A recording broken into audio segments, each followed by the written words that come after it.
मनुभमे मपथे सोखे मनु वज्रम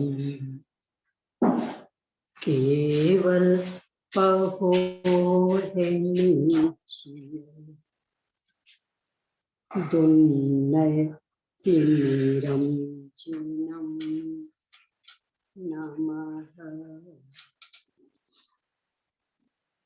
बारहे अंगद बियलिए मल मूड़े तन से लो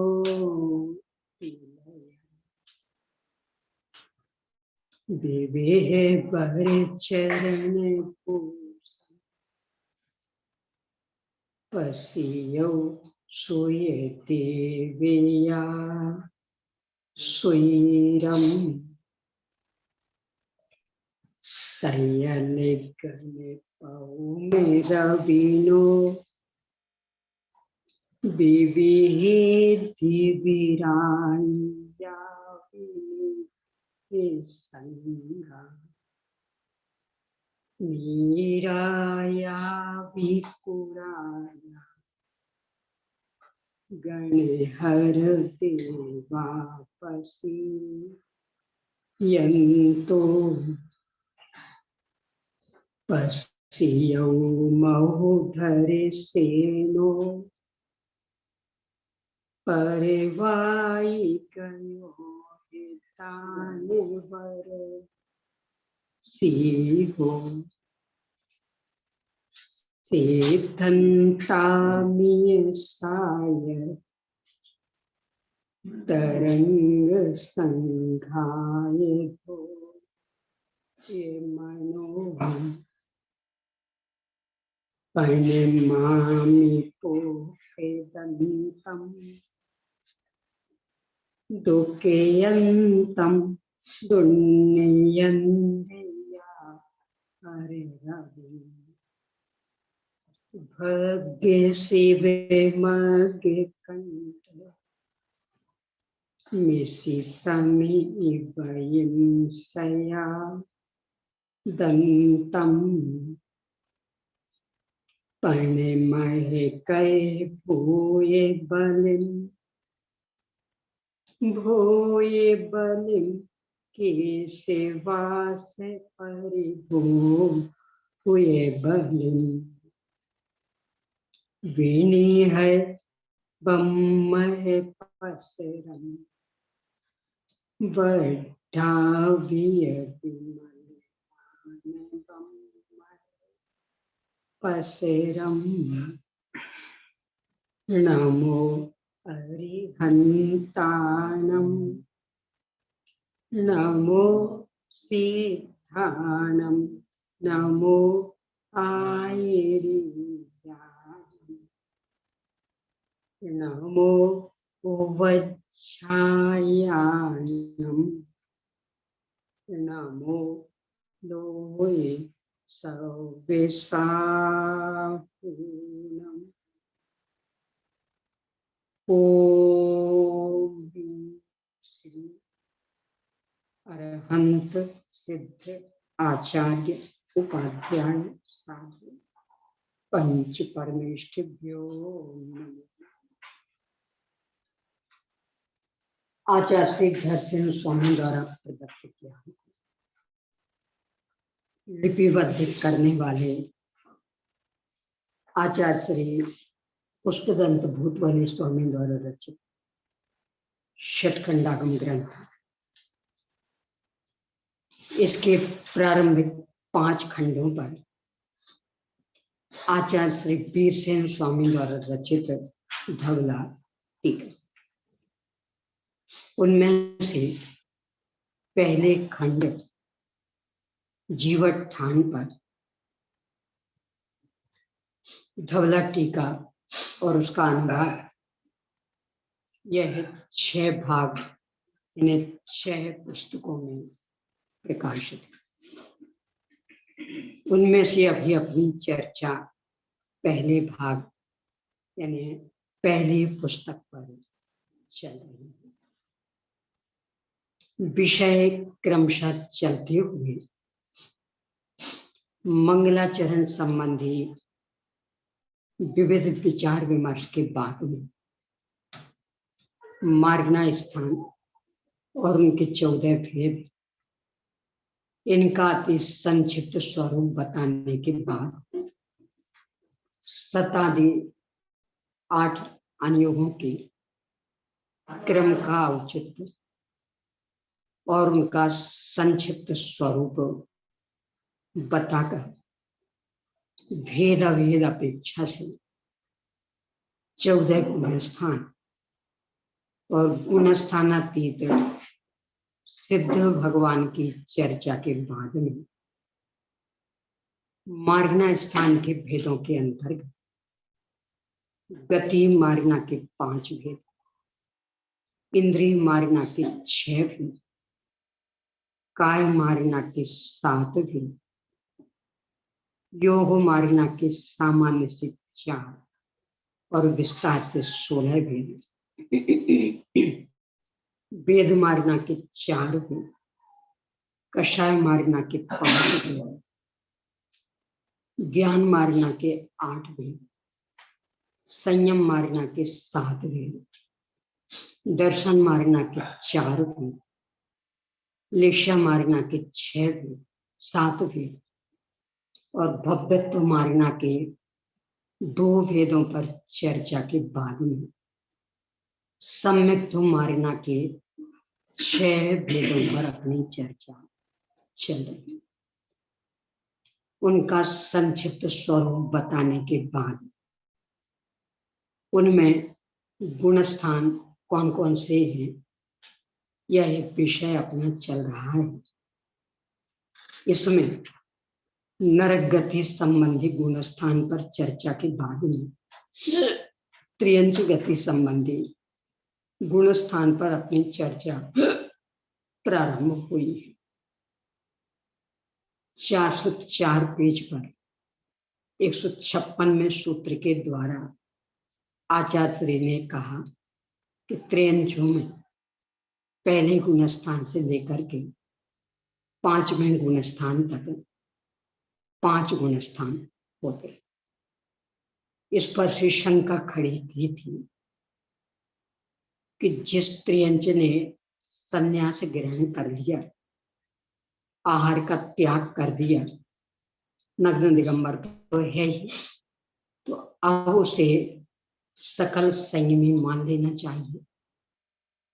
उत्तर दिया कि अंतरंग सकल निवृत्ति का अभाव है, इसलिए बाहर की उस नग्नता से भी उन्हें सकल संयमी नहीं कह सकते।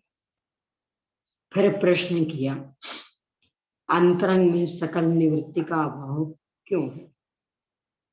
उत्तर दिया कि वे जिस गति में है, जिस जाति में है, वहां अंतरंग सकल निवृत्ति संभव नहीं है, इसलिए उनके सकल संयम नहीं पाया जाता, देश संयम तक ही स्थिति। यहां तक अपनी चर्चा हो गई थी। अब ये जो त्रियंच है 5 गुण स्थान पाने, ये कहां कहां तक हो सकते, इसकी चर्चा है 404 नंबर पेज पर 157वें सूत्र द्वारा। एवं जाओ सभ्य देव समुद्देशु, इसी प्रकार संपूर्ण द्वीप समुद्रवर्ती त्रियंचों में समझना चाहिए। असंख्यात द्वीप समुद्र हैं, सब में पहले गुणस्थान से 5वें गुणस्थान तक समझ लेना। अब इस पर से प्रश्न इसलिए कि 2.5 द्वीप तक कर्म भूमि है, मनुष्य लोक में कर्म भूमि है, और इससे आगे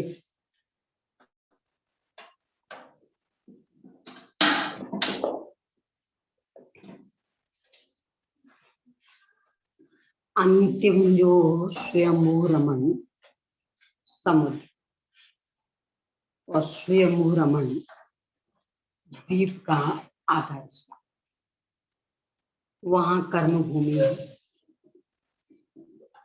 बीच के सर्वत्र असंख्यात द्वीप समुद्र, भोग भूमि में जघन्य भोग भूमि वाले। और पहले आचार्य से कह चुके हैं कि भोग भूमि में मात्र 4 ही गुण स्थान होते हैं। तो बीच के जो असंख्य द्वीप समुद्र हैं वहां भोग भूमि त्रियंशी, तो वहां पंचम गुण स्थान कैसे हो जाएगा? नियम तो नियम, इसको लेकर के प्रश्न है। समाधान बहुत ही गजब का, 404 नंबर पेज पर शंका। ऐसा करें, आप ग्रंथ लेके यहाँ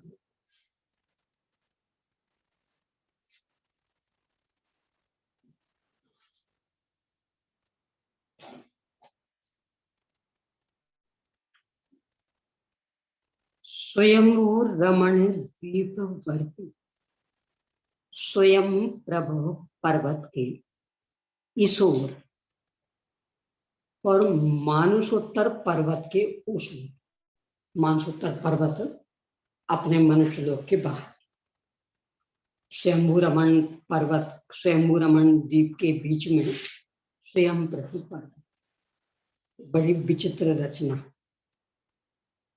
यहाँ पुष्करवर द्वीप के बीच में पर्वत, मानसोत्तर पर्वत बिल्कुल बीचों बीच, और उससे पुष्करवर द्वीप 2 भागों में बट गया।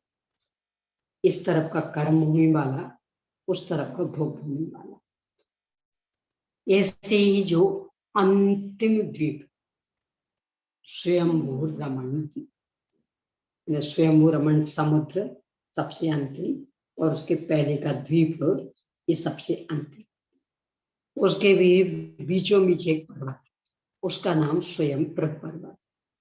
तो उससे वह द्वीप भी 2 भागों में बटा। तो उसके उस ओर कर्म भूमि और इस ओर भोग भूमि।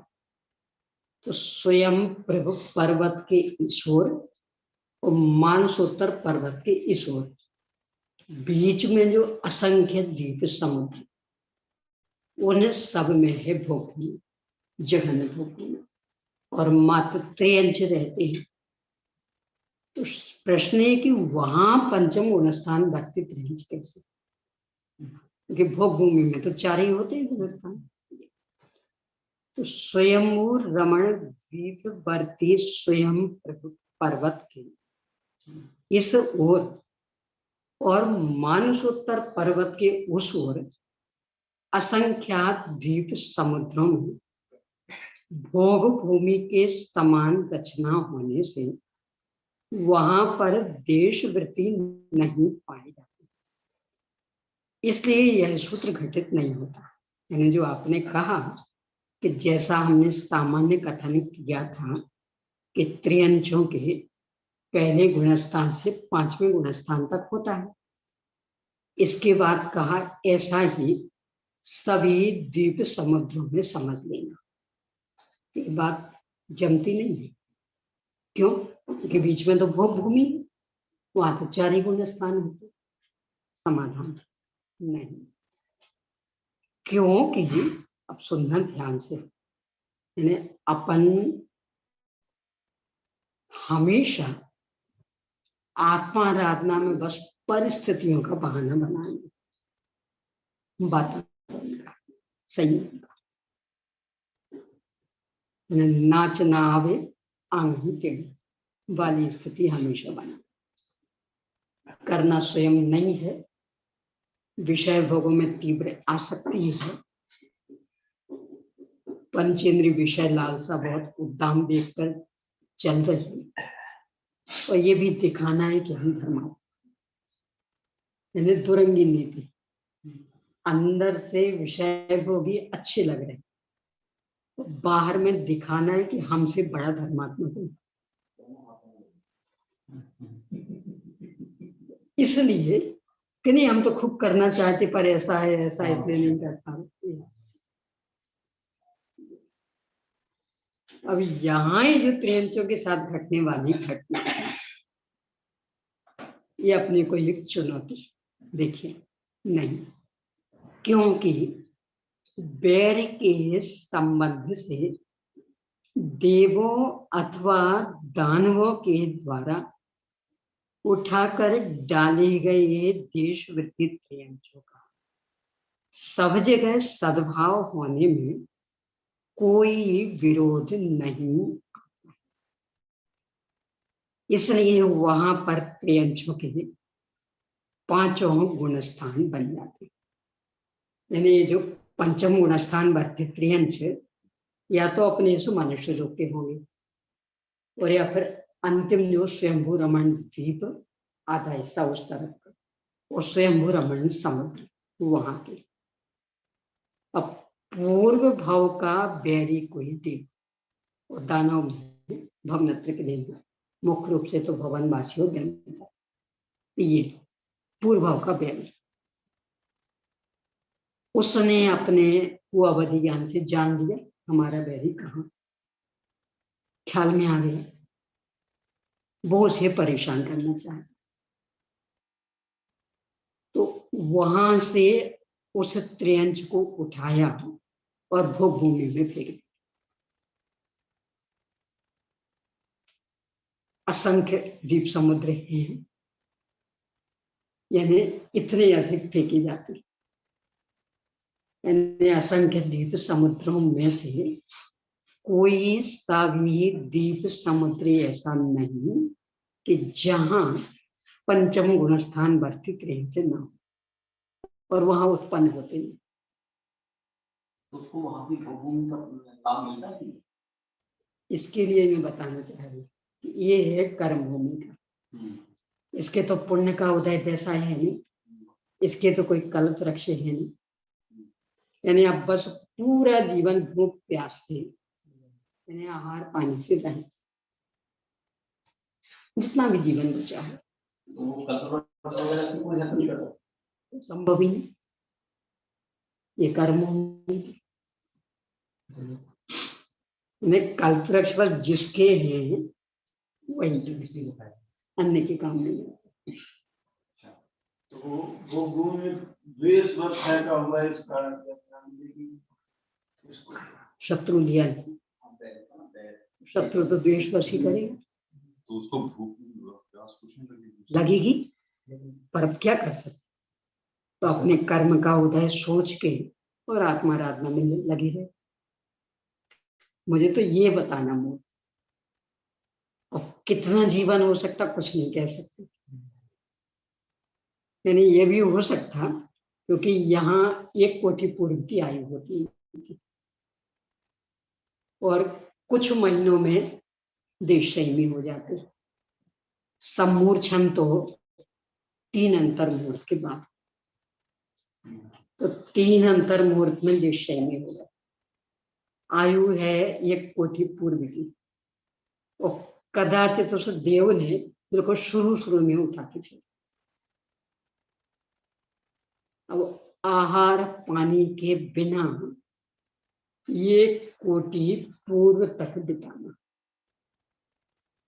1 कोटि पूर्व समझ रहे,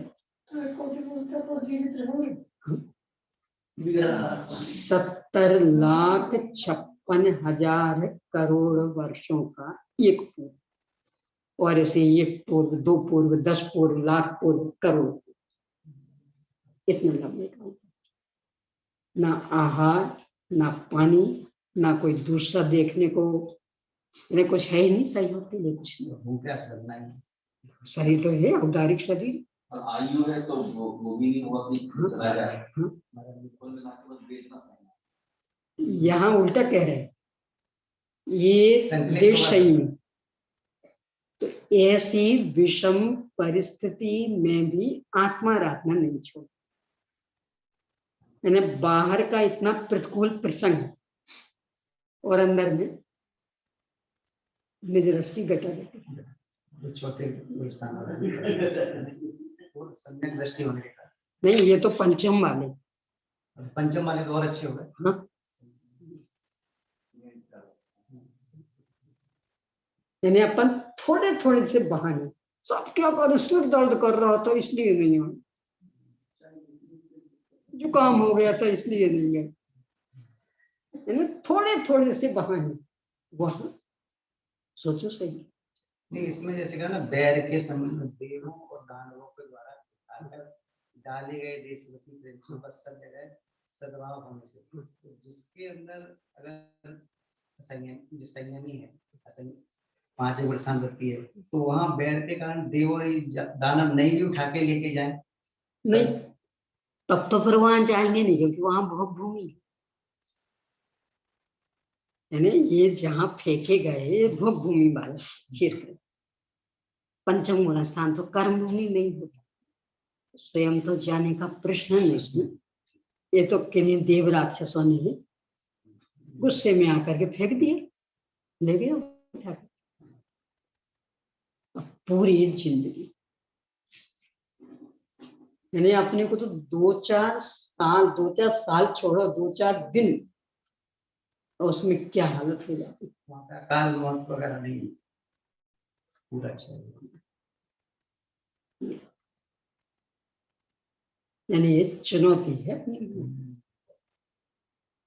कर्मभूमि के त्रियंत्रों का अकाल तो मरण तो लेकिन वहाँ पर परिस्थिति नहीं बनी। ये संयम वाले, इनकी वैसी स्थिति बनी हुई। कदाचित अगर कोई मनुष्य को फेंक दे तो उसके साथ भी यही स्थिति है। मनुष्य को नहीं फेंक सकते, वो मनुष्य लोग के बाहर नहीं जा सकते। मनुष्य को तो मनुष्य लोग के अंदर ही होता है। विदेशी इत्यादि में फेंक दिया घर से, हाँ, ये तो लेकिन बाहर मनुष्य लोग के बाहर, ये तो मनुष्य लोग के बाहर।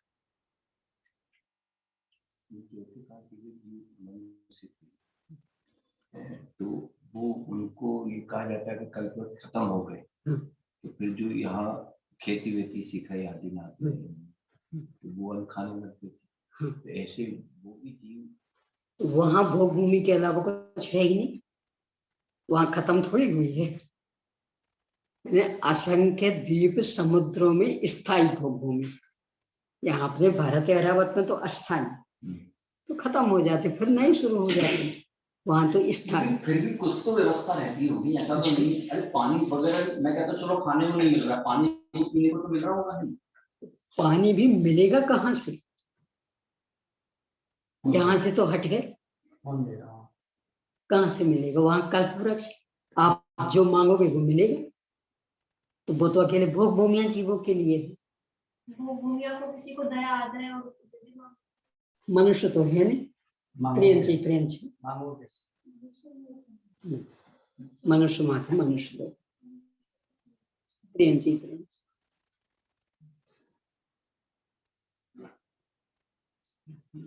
कोई डर नहीं है, समझ लो।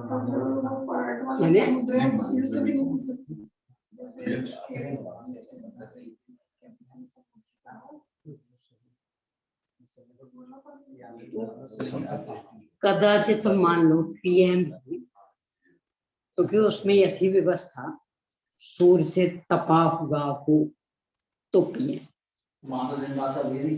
हाँ, तो कदाचित, क्योंकि वहां सब सूर्य चंद्रमा स्थिर, तो एक ही यहाँ स्थिर, यहाँ का पानी तो तप गया, यहाँ सूर्य है ही नहीं, और हमें तो यहाँ गिरा है। अब क्या होगा? जैसे पर्याय में थे माही भगवान, तो वो समय पर जैसे पानी पीते थे तो वो नहीं, गर्म हो जाता, 1 महीने तक आहार पानी का पूरा त्याग शेर। अच्छा, फिर बाद में जैसे कुछ ऐसा आता है नहीं, सूखे पत्ते वो हाथी का पार्टनर, हाथी, शेर की तो आते ही वैसी नहीं, हाथी का आता सूखे पत्ते का पार्टनर भगवान के लिए। भगवान महावीर स्वामी के जीव ने 1 महीने तक शेर पर्याय में आहार पानी का त्याग, इस कीमत पर आत्मा आराधना करते हैं, और अपने को तो सुविधाएं चाहिए। तो सुविधाओं में भी संतुष्टि नहीं, इतनी मिली तो इतनी, इतनी मिली तो इतनी, यानी कम नहीं अधिक। तृष्णा है। यानी जितनी सुविधाएं मिलती जाए ना, इतनी बार मिल जाए, इतनी बार मिल जाए, फिर धर्म करें। यानी इतने सुविधा भोगी बन चुके, तो कष्ट सहिष्णुता नाम की कोई चीज नहीं रही, अधर्म करना। कंपल्सरी है, धर्म करना है तो ये कहा जाता है कष्ट, कष्ट कंपल्सरी है, तुम कष्ट। यदि आप पहले कुछ पाप बांध के आए तो भोगना नहीं पड़ेगा। तो अब उसके लिए हम जबरदस्ती शरीर को तपाएं, तपाएं मतलब ये तो तप रहा है ना, और हम उसके कारण धर्म नहीं कर रहे। यानी यहाँ तो तप रहा है, तपा थोड़ी रहे। कसायों से भी तो तप ही रहा है कि नहीं भी। हाँ, और हम उसके कारण नहीं कर रहे धर्म, तो हमसे नहीं सहा जाता। त्रियंचों को देखो जरा कैसे सही, और बिल्कुल उल्टी क्षेत्र में, यानी ये कर्म भूमि क्यों भोग भूमि में फेंक दी, बिल्कुल उल्टा क्षेत्र। थोड़ी आयु नहीं, और कदाचित शुरू में ही फेंके जा सकते, कभी भी फेंक सकता, पूरी आयु भी वहां रहना पड़ेगा।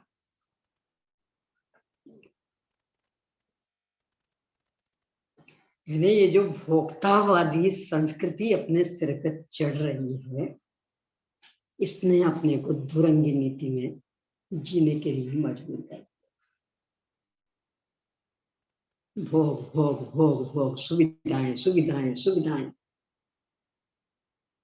असुविधा नाम से बिल्कुल स्वीकार नहीं। तो अनादि का जीव है, तो तन में वो इतना खत्म नहीं, जिसमें बजाना में जाता है उसमें तन में होता है, तो ये भी अभ्यास ही ऐसा पड़ा हुआ है, ऐसा लगता है यही सब कुछ है। तो उल्टा अनादि का जीव है, सुविधाएं कहाँ कहाँ मिली है, अभ्यास तो है ना किसका?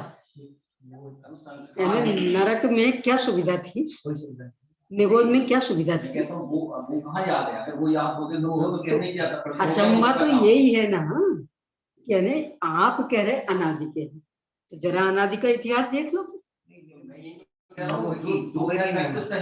वो वर्तमान में तो यार, अरे बोधर की तो छोड़ो, अभी जिस पर्याय में अभी मान लो 9 माह के पेट में रहे, 9 माह कहाँ से याद, और वो कष्ट जो सहे तो वो कष्ट का तो पता ही नहीं, और अभी कष्ट कुछ है नहीं, ऐसा लगता ही नहीं कि कुछ हमें कुछ है, तो मतलब यही तो विडंबना है। मैंने भयंकर तड़फ रही हो, कह रही हम तो सुख में बैठे, कोई तकलीफ नहीं है हमें, ये मोह की महिमा है। प्रभाव नहीं हो सकता, प्रभाव नहीं हो सकता कि पंचम काल की जीव को ऐसा परिणाम नहीं। हाँ, क्योंकि दुर्गति में जाना है ना, इसलिए दुरंगी नीति चलती। मैंने आपको कुछ कष्ट नहीं ना, आपसे कहा था ना नीचे बैठा करो, क्यों ऊपर बैठे? नहीं, आप तो कह हमें कष्ट नहीं, कुर्सी मिली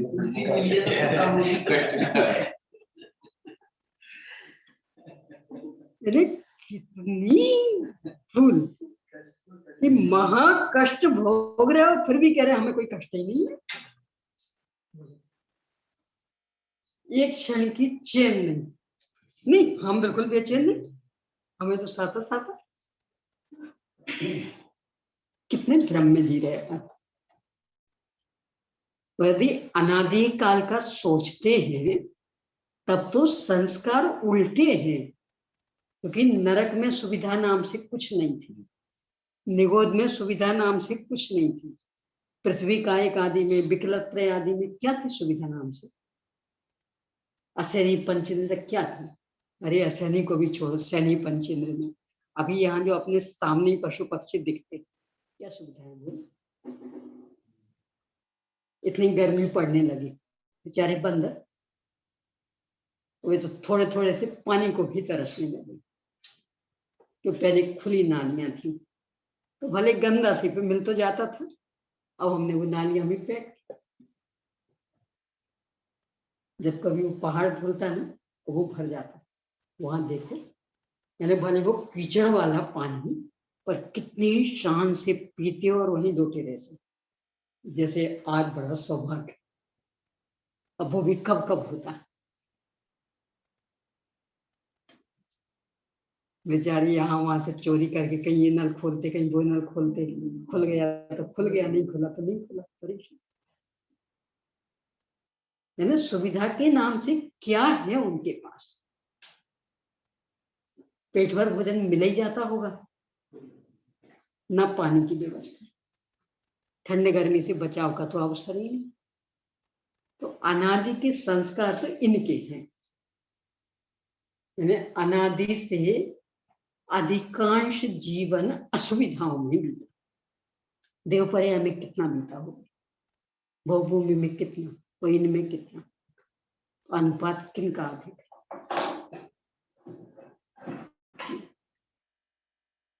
अब यहाँ थोड़ा सा पुण्य क्या फला कि बस उसकी मस्त हो रहा है उसमें, आगे पीछे का भी भूल जाता है। इसका फल भी आगे भोगना पड़ेगा, ये भी याद नहीं करता। कितनी गंभीर बात है, कर्म भूमि का और वहां फेंक दिया गया पूरा जीवन।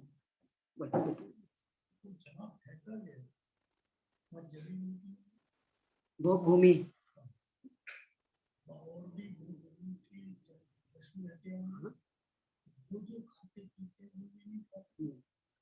क्योंकि अलग तरह का है। भोग भूमि में तो अपना अपना स्थल बंधा हुआ, वहां की सामग्री एक दूसरे के काम नहीं आती। हाँ, अपना अपना स्थल बंधा हुआ।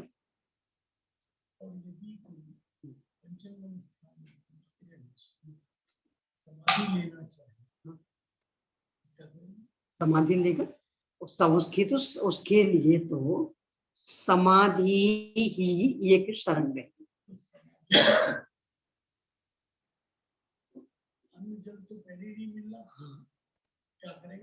बस अपनी वो मिट्टी तो खाता है, वही की पाषाणी, वही की मिट्टी खाते हैं।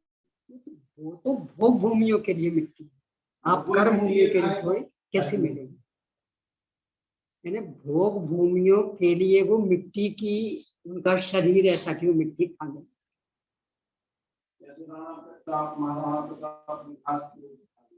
घास की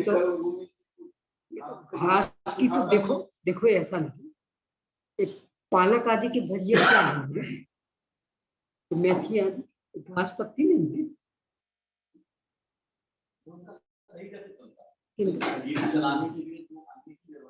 कुछ नहीं, बस पड़े पड़े अपनी आयु पूर्ण करके खत्म हो जाएगा। वो अपनी पूरी कर लेता है बिना अन्न जल के।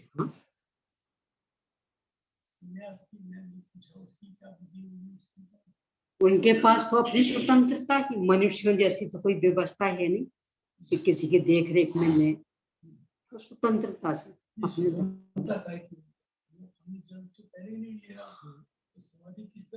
बस अपने परिणामों को व्यवस्थित करने, आत्माराधना में लगाने का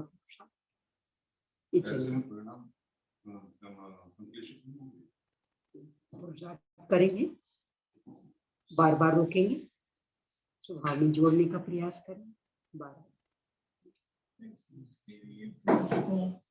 समाधि लेने की क्या आवश्यकता, अंतरंग में भाव शुद्धि की बात है, बिना समाधि लिए भी नहीं। तो उनकी तो यही समाधि है ना। हम मनुष्यों जैसे कोई निर्याप का चार्य तो चुनने नहीं है, कोई भगवान के सामने जाके प्रतिज्ञा तो उन्हें लेनी नहीं।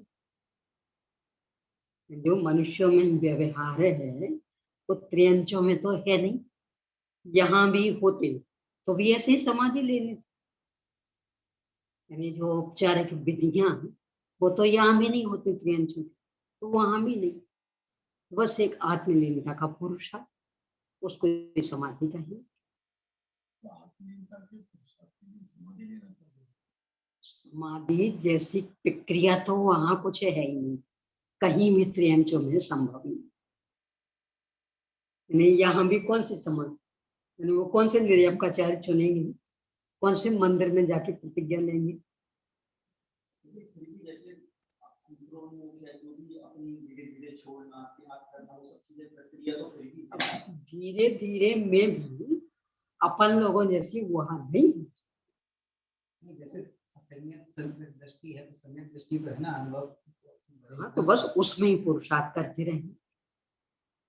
आहार पानी का धीरे धीरे तो अपने आहार पानी में चूंकि विविधता, पहले हम दाल रोटी आदि छोड़ेंगे, सूखे फलों पे आ जाएंगे, फिर वो छोड़ेंगे, फलों के रस पे आ जाएंगे, फिर वो छोड़ेंगे, दूध पे आ जाएंगे, वो छोड़ेंगे, मट्ठा पे आ जाएंगे, वो छोड़ेंगे, गर्म पानी। उन बेचारों के लिए कहाँ है सब सामान, उनके तो वो एक ही आहार, करना है तो वही, छोड़ना है तो वही। अपने जैसी उनके पास व्यवस्था कहाँ है कि जिसको अपन कहें क्रम क्रम से भी छोड़ेंगे, वहां तो है ही नहीं व्यवस्था। नहीं, सबसे भी ये कहना नहीं, इसलिए कि कर्म भूमि का त्रियंच मिट्टी नहीं खाता। तो बंदर आदि भी भूखे हो ना, कदाचित पत्ते खा लेंगे, लेकिन क्योंकि ये मिट्टी अलग ही टाइप की होती, वो आगे वो भोग भूमि के हिसाब से।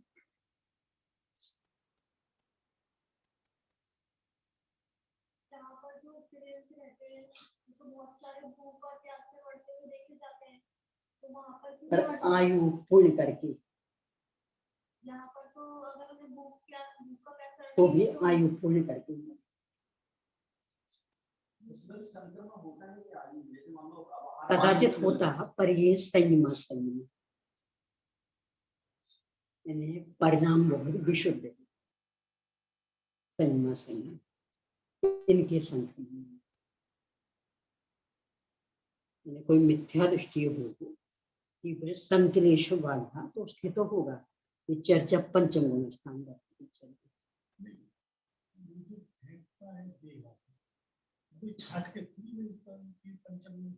तो यहाँ तो चर्चा उनको लेके कर रहे, क्योंकि चौथे गुण स्थान तक तो वहां भी है, तो उनमें तो कोई समझते नहीं। पर जो पंचम गुण स्थान बढ़ती है उनको फेंका। हाँ, चर्चा तो उनकी चल रही, तब तो कोई दिक्कत ही नहीं, वे तो कुछ भी खाएंगे पिएंगे। नहीं तो वे तो और भी, जैसे मान लो समुद्र आदि है, वहां कुछ भी है, कितने मांसाहारी भी हो सकते। मिथ्या दृष्टि, मिथ्या दृष्टि नहीं तो वो फिर यही संन्यास की ओर बढ़ जाएंगे।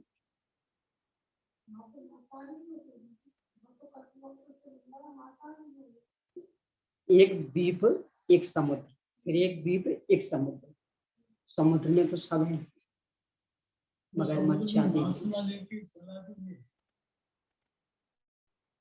जलाधि की भी तो बात की नहीं, जो पंचम गुण स्थान बढ़ती है, सूर्य से तपा हुआ पानी ले सकते, सूर्य से तपा हुआ, तो वहां सूर्य आदि है स्थिर, अपने यहाँ जैसे परिभ्रमणशील नहीं है। अब स्थिर में मान लो यहाँ सूर्य, तो यहाँ तो स्थिर, तो यहाँ का पानी तो तप गया, तो यहाँ सूर्य ही नहीं और गिराया गया है यहाँ। अब क्या हो,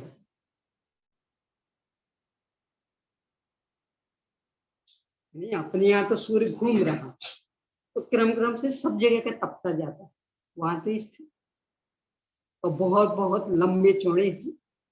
अपने जम्बूद्वीप 1 लाख जन का, वही कितना बड़ा दिख रहा है, वही सब दूने दूने दूने दूने।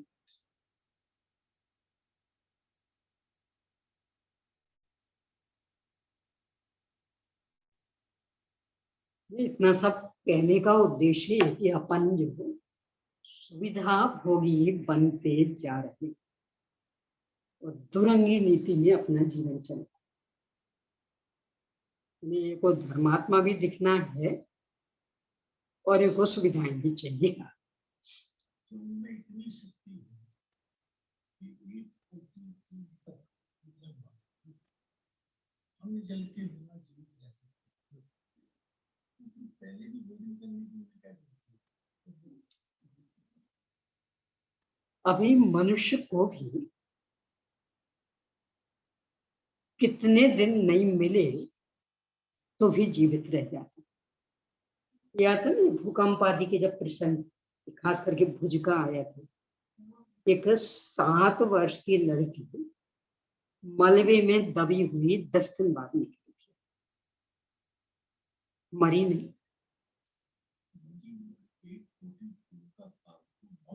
नहीं तो अपन ये कहे ना भी 10 दिन तक जब बिना भोजन के जिंदा रहेगी तो आप क्यों करना? मजबूरी होती है। मजबूरी नहीं मिल रहा तो क्या कर लो। मजबूरी जो हो रही है तो उसको लेकर के हम ये नहीं कह सकते कि फिर रोज ही मत खाओ। खाने की इच्छा तो है, नहीं मिलेगा तो नहीं मिलेगा। तो शरीर का टिकना ये तो आयु कर्म के अधीन। आयु कर्म होगा तो बिना भोजन के भी टिका रहेगा, कमजोर पड़ जाएगा, सूख जाएगा तो टिका रहेगा। आपका भी बीच में भोजन कितना हो गया था बोलिए? लोग तो सुन के ही घबराते थे। इतनी चम्मच में का चौथाई 24 घंटे में कैसे टिके रहे? तो शरीर तो अभी वैसे काटा है, पहले तो बीच में और ज्यादा। मजबूरी के कारण से नहीं खा रहा। नहीं मिल जाएगा तो खा लेता। हाँ तो त्याग थोड़ी है। देखिए ऐसा मजबूरी के कारण से खाया है। हाँ कोई दिक्कत नहीं। देखिए ऐसा देखिए ऐसा नहीं। अभी मेरे को नहीं मिल रहा है इसलिए मैं नहीं खा रहा हूँ। देखिए सुनिए तो सही। मैंने नियम लिया अशुद्ध भोजन नहीं करूँ। शुद्ध भोजन मिल जाएगा तो दिन में करूंगी। अब नहीं मिल रहा, 1 दिन हो गया, 2 दिन हो गया, 3 दिन हो गया, पर अशुद्ध किसी कीमत पर नहीं करती तो हमारा व्रत सुरक्षित की नहीं। तो किया नहीं मजबूरी में, यदि मिल जाता तो करती, क्योंकि शुद्ध भोजन का त्याग नहीं है और शुद्ध नहीं मिल रहा। कई दिन हो गए अशुद्ध नहीं किया तो व्रत पूरा सुरक्षित। रखें तब तो गुणस्थान टिका है। गुणस्थान तब टिका, फिर वो इस कोटि में थोड़ी आएंगे। हाँ वो इस कोटि में थोड़ी आएंगे। यहाँ तो इस कोटि में जो है चर्चा उनकी, बस उनकी चर्चा है। अब जिनके गिर गया तो उनकी तो बात ही है, उनकी तो चर्चा ही नहीं है। जीवों की संख्या भी आई है कुछ कितने जीव? नहीं, वैसे असंख्य होते हैं। असंख्य भी असंख्यात प्रकार। इसलिए 5 गुणस्थान बन जाते, 5 गुणस्थान बन जाते। तो यहाँ प्रश्न जो खड़ा किया कि 5वां कैसे बनेगा, प्रश्न तो इस पे से 5वां बन जाते, इसको लेके प्रश्न थोड़ी है। प्रश्न है कि 5वां कैसे बनेगा, वहां तो भोग भूमि है।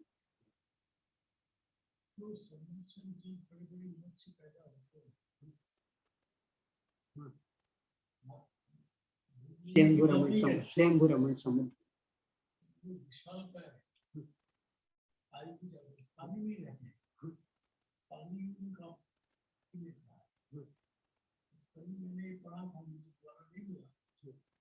जो वनस्पति का एक कमल आदि है उनको वो खा लेते हैं।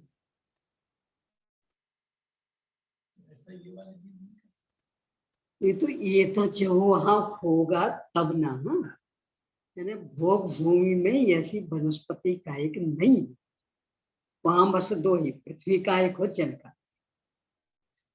वनस्पति का जो छोटे छोटे जैसे सब जगह भारी ये तो है, और अपने जैसे पेड़ पौधे यहाँ ये नहीं, वो भूमि में।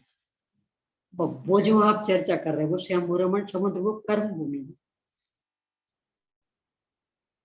जो अंतिम समुद्र है वो तो कर्म भूमि है, वहां के समुद्र में होते, वो भूमि के समुद्र भी नहीं होते, वहां सब पृथ्वी का है। हाँ वहां तो सब जैसे अपने यहाँ के, हाँ हाँ कर्म भूमि का जीव तो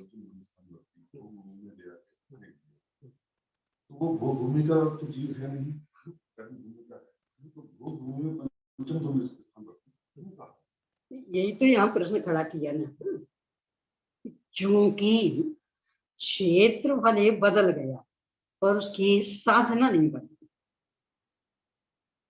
वो आराधना उसी स्तर की कर रहा, तो उसका गुणस्थान। नहीं मेरा प्रश्न वो भूमि का क्यों बोला है, तो कर्म भूमि। वो भूमि में अभी फेंका गया नहीं। देखिए ऐसा नहीं, मैं अभी यहाँ रह रही हूँ, आप मुझे मूल कहाँ का कहेंगे,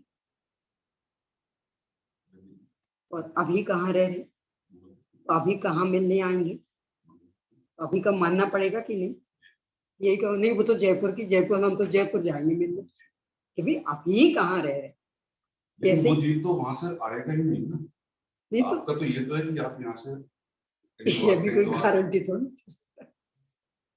तो यही देख भी सर्विस हो जाए तो कितने कितने उदाहरण मिले। अपने जब मंडला के गोयल जी साहब थे, 10 लक्षण पर में गए थे कोल्हापुर, पहले ही दिन दर्दी के बैठे,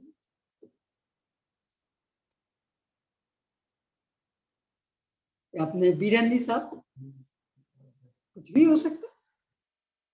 तो अभी तो जहाँ है वहां का देखा जाएगा। तो वापस वहां से वो देव या दानव वापस भी देख सकते हैं। शत्रुता से किया है, अब इतनी उनको दया आने वाली है। नहीं नहीं, उनको कोई भाव ऐसे भाव है और एक बात फिर से हाँ तो फेंक दे तो फेंक दे, पर यहाँ उस बिंदु को नहीं उठाया, यहाँ तो उसको उठाया कि फेंक दिया और वहीं पड़े।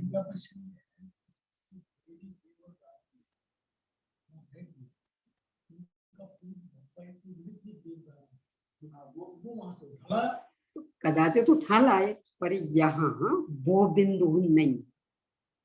यहाँ तो बिंदु एक कि वैसी प्रतिकूलता में है तो 5वां गुणस्थान कैसे। यहाँ तो ये होगा ना कि अगर कोई उठाला है तो उठालाता होगा, लेकिन बहुत सारे ऐसे भी हैं जो नहीं उठाते। उठा लाए तो कोई निषेध नहीं, तो फिर यहाँ के भोजन पानी हो जाएगा उसको, पर नहीं उठाया क्योंकि प्राणी तो हर तरह के हैं, तो वहां कैसे उनका चर्चा तो इस पर।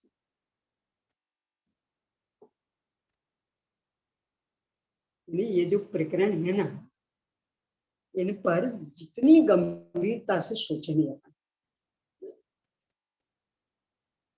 भौतिक सुविधाओं की ओर से दृष्टि हटेगी और आत्माराधना करने के लिए एक ताकत, जब ये कर सकते हैं अपने को, ऐसी कौन सी सुविधा है, कौन सा संकट खड़ा है, छोटी छोटी सी बातों में लेके हटना चाहते। इस दृष्टि से इस प्रकरण जो मनुष्यों को भी मनुष्य मुनिराज फेंक देते, फेंकने के उदाहरण आते हमेशा। किसी ने उठा के फिर उनको यहाँ रख दिया, ये तो कहीं प्रसंग नहीं मिलता।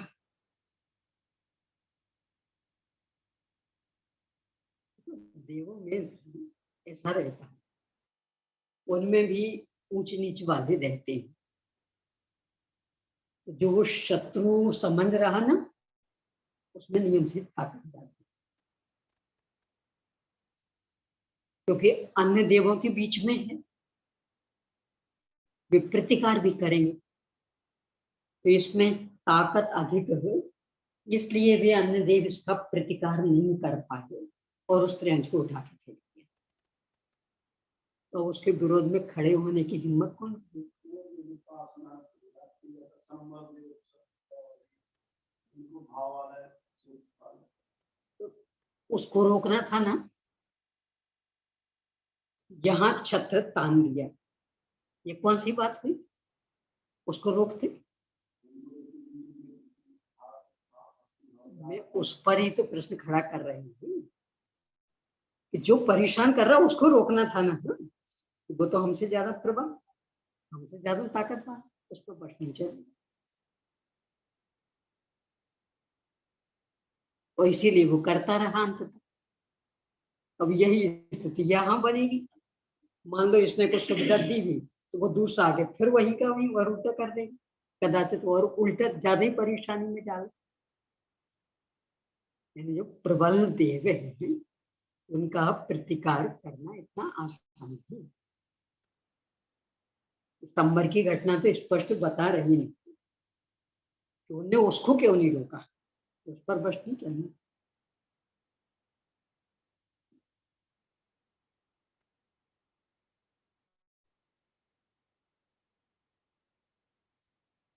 वेशभूषण कुलभूषण कहा था, उनके पिता ही मर के व्यंतर हो गए थे और वो जो पूर्व का शत्रु था वो उपसर कर रहा था, सीधे उससे टकराते नहीं। राम लक्ष्मण के माध्यम से उपसर्ग निवारण होगा, तो राम लक्ष्मण का तो बहुमान कर रहे हैं। अब तो स्वयं देव है ना, उससे क्यों नहीं टकराए सीधे? वो नहीं है, वो हमसे ज्यादा ताकत है।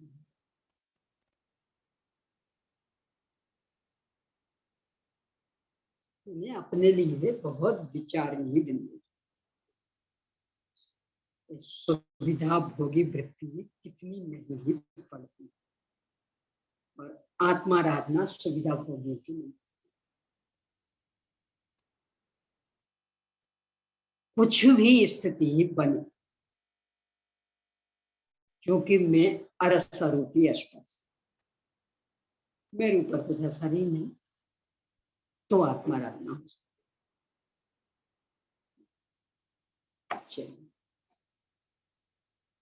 फिर से देखें इसको। शंका, स्वयंभू रमण द्वीप पर स्वयं प्रभु पर्वत के इस ओर और मानुषोत्तर पर्वत के उस ओर, मतलब बीच वाली जगह, असंख्यात द्वीप समुद्रों में भोग भूमि के समान दक्षिणा होने से वहां पर देशवृत्ति नहीं पाई जाती है, इसलिए यह सूत्र घटित नहीं होता। कौन सा सूत्र? इसी प्रकार संपूर्ण द्वीप समुद्र वर्ती त्रयंचों में समझना चाहिए। यानी सब जगह पहले से 5वें गुणस्थान तक ये जो आपने कहा ये घटित नहीं होता, समाधान नहीं, क्योंकि बैर के संबंध से देवों अथवा दानवों के द्वारा उठाकर डाले गए देश वृत्ति त्रयंचों का सब जगह सद्भाव होने में कोई विरोध नहीं आता। सब जगह, जहां सूर्य की किरणें हैं, पानी तप गया, कम से कम पानी मिल जाएगा वहां भी, और जहां सूर्य की किरणें नहीं है वहां सब जगह ही पाएंगे, क्योंकि फेंकने वाले तो कहीं नहीं फेंकेगा। तो ये देख के थोड़ी फेंकेगा कि चलो यहाँ फेंको, कुछ इनको सुविधा रहेगी।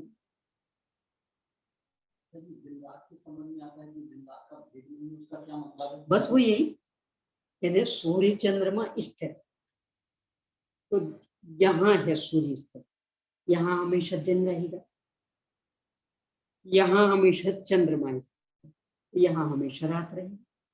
सूर्य तो यहाँ भी स्थिर है लेकिन पृथ्वी आपके ऊपर भौतिक बात कुछ ज्यादा चढ़ गया। डीपीएस का कोई, ये आजकल तो वैज्ञानिकों ने भी स्वीकार कर लिया है, भले पुस्तकों में नहीं बदला। एक वो श्वेतांबर वहाँ के अहमदाबाद वहाँ के एक स्कूल है, उन्होंने उसकी वीडियो बनाई जैन भूगोल पालिताना में। पालिताना क्या स्कूल का नाम, बहुत अच्छा सितंबर का है जैन। उन्होंने उसकी वीडियो बनाई और वैज्ञानिकों के मत भी उसमें दिए और ये सिद्ध किया कि ये भी मान रहे कि पृथ्वी नहीं घूमती है, सूर्य चलती है। और उसकी कई तो सटीक तक, वो जो चीन की वो दीवार बनानी थी और वो नहर बनानी थी, उसको लेकर के जो आर्यभट्टीय हमने किया है उसमें ये है कि सूर्य स्थिर है, चंद्रमा उनके चक्कर लगाते हैं तो सूर्य बनते हैं। आजकल तो वैज्ञानिक भी मानने लगे। अरे उन्हें अपनी स्कूल की पुस्तकों में परिवर्तन नहीं किया, पर वो जो वीडियो बहुत अच्छी वीडियो इस संदर्भ में देखने लगा, मात्र इस संदर्भ, क्योंकि बाकी तो थोड़े से स्वर नर की रचना में भी अंतर है अपने हिसाब से। अपने यहाँ दूसरी तरह का है, उनके यहाँ दूसरी तरह। हाँ, पर उनने जो सिद्ध किया वो नहर को लेकर, यानी संजीव जी तो अपने शास्त्रों के आधार से, वो तो आप कह देंगे आप दिगंबर हो तो वही करो ना, और उनने व्यापक दृष्टिकोण, तो उन्हीं के जो वो नहर बननी थी कोई तैयार नहीं हुआ। एक वैज्ञानिक जिसको जैन धर्म का पता था वो तैयार हो गया, पृथ्वी घूमती नहीं, आराम से बन जाए, और उसने बना के बता। सब वैज्ञानिक दांतों तले उंगली दबा रहे, ऐसे कैसे हो गया? उसने सिद्ध किया क्योंकि पृथ्वी घूमती नहीं। बहुत सारे ऐसे तरीके देखी नहीं कभी, वो देखने लायक है। जैन भूगोल नाम से है, दो वॉल्यूम में है, यानी मात्र इस परिप्रेक्ष्य में अच्छी है।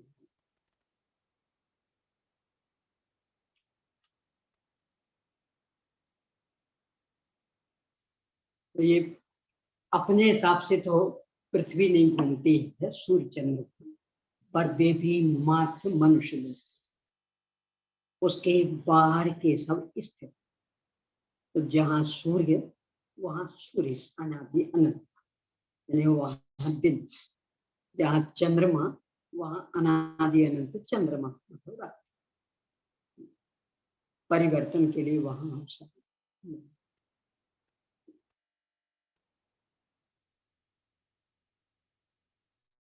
नहीं, क्योंकि बैर के संबंध से देवों अथवा दानवों के द्वारा उठाकर डाले गए देशवृत्ति त्रियंचों का सब जगह सद्भाव होने में कोई विरोध नहीं आता, इसलिए वहां पर त्रियंचों के पांचों गुण स्थान बन जाते।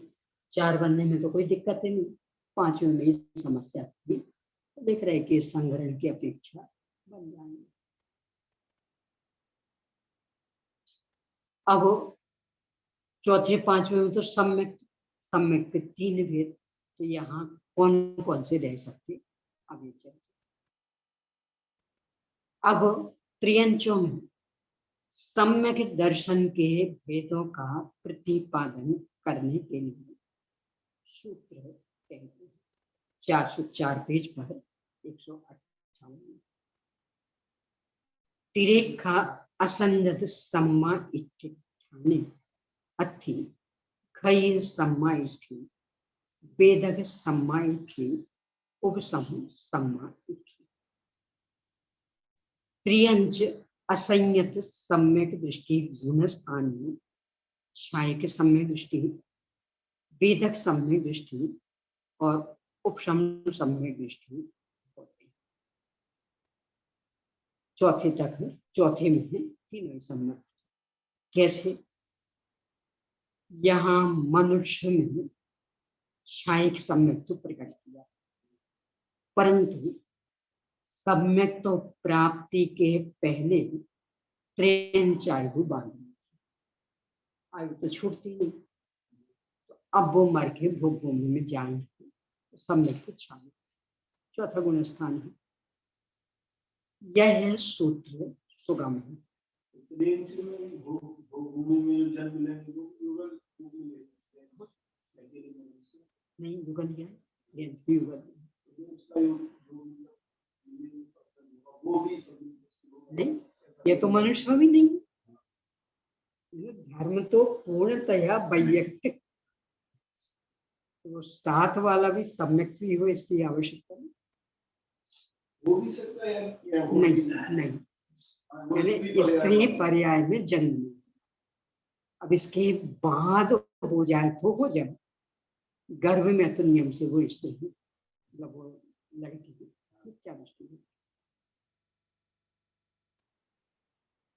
तिरिखा संदिदा संदिदठानि खये सम्मायुद्धि नथि अवशेषा अथि। त्रियंच संहिता संहित गुण स्थान में क्षायिक सम्यक दृष्टि नहीं होते हैं, शेष दो सम्यक दर्शनों से युक्त होते। और क्यों नहीं होते क्षायिक सम्यक दृष्टि? क्योंकि त्रियंचों में तो क्षायिक सम्यक तो प्रकट नहीं होता, मनुष्य ने प्रकट किया होगा। अब वो त्रियंच में पैदा हो तो नियम से भोग भूमि का ही हो सकता,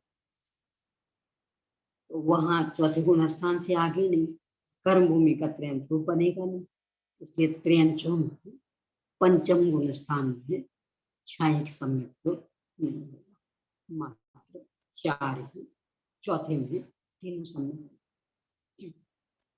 शंका, त्रियंचों में क्षायिक सम्यक दृष्टि जीव संहिता संयत क्यों नहीं होते हैं?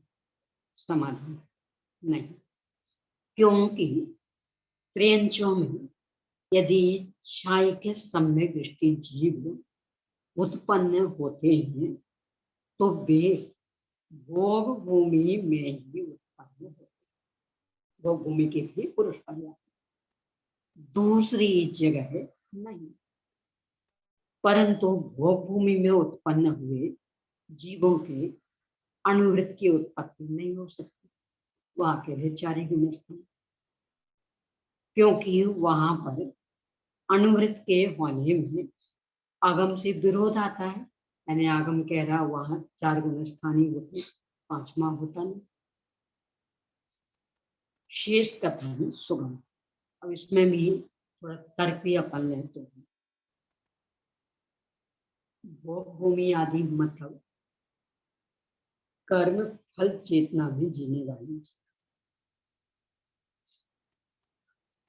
कर्म फल, इसलिए अब संयम के लिए अवसर। देव भी कर्म फल वाले, यानी उदय आया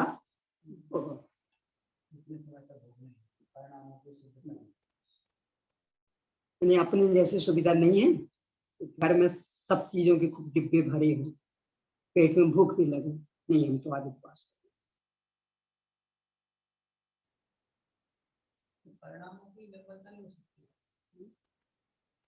देखो अंतरंग बहिरंग का घनिष्ठतम संबंध है, और मोक्षवान प्रकाशक के 8वें अध्याय की पंक्ति के आधार से क्या है? सम्यक दृष्टि है। बाह्य त्याग ये बिना अंतरंग परिणाम निर्मल नहीं होते। मोक्षवान प्रकाशक के 8वें अध्याय की हमेशा ध्यान रखना। याद है कहाँ? बताऊं, बहुत गंभीर पंक्ति, हमेशा याद रखना। जो ये अपने अंदर एकांत छाया जा रहा है, ईश्वर का भी ध्यान नहीं देते, और ये मानना क्या जरूरत है? अत्यंत भाव, खाओ पियो मौज उड़ाओ, बाकी क्या लेना देना। देखिए 292 पेज पर 8वां अध्याय। इसलिए यह नियम है कि बाह्य संयम साधन के बिना परिणाम निर्मल नहीं हो सकते। इसीलिए तीर्थंकर आदि गिरस्थ पद छोड़कर संयम ग्रहण। बाह्य साधन का विधान जानने के लिए चरणानियों का अभ्यास करें। नहीं, ये जो वाक्य है छोटे छोटे, बहुत गंभीरता से इस पर अपने को विचार करना चाहिए। इनके बिना अपने ये स्वच्छंद प्रवृत्ति समाप्त होने, ये विषय का की ओर का आकर्षण तो बहुत लगा ही रहा, और आज सब तरह से सामग्रियों की बहुलता, तो लगता अन्य गतियों में तो मिली नहीं, तो इस गति में मिली तो क्यों ना भोगे, अथवा इस गति में भी पहले तो मिली। ये जो बड़े बड़े टीवी आदि देखते हैं, कई ने कहा मुझसे, कहा था उम्र में, तो देखो देखिए जब देखने की उम्र थी तब तो क्या देख, अब टीवी आई है, अब नहीं देखें तो कब देखेंगे। तो जब देखने की उम्र थी उस समय घर में थी नहीं टीवी, तो देख ही नहीं पा। पहनने ओढ़ने में भी जो है ना, ये कहा जाए, जब आपने साड़ी पहननी शुरू की थी तब ऐसी पहनती थी दीदी, पहले उस समय चलती नहीं थी फैशन, अब निकली तो बुढ़ापे में पूरी करनी फैशन, तो पहले पहनती थी ऐसी। आपका पूछ रही, आप पिन लगा के पहनती थी इस तरह का, इस तरह की फैशन ही नहीं थी पहले, क्योंकि आप तो मुझसे भी छोटी हो, मैं तो देखी है 10-12 साल छोटी हूँ, पहले इस तरह की चलती नहीं थी फैशन।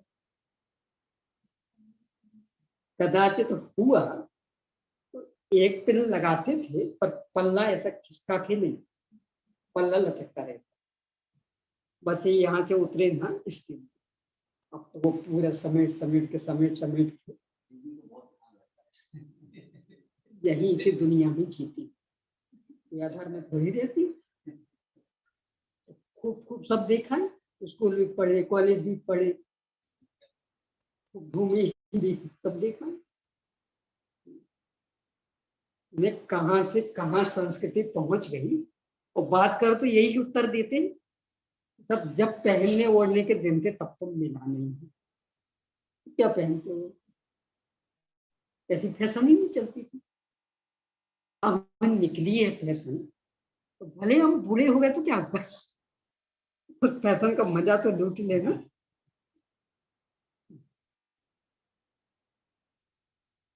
इतना जीता है सुविधाओं में, कुछ कहो नहीं, लगता है जैसे सब कुछ हमारे लिए ही है, तो बिल्कुल हम अभी के हैं। ये भी भूल जाता था ये सब अनंतों बाहर मिल चुका,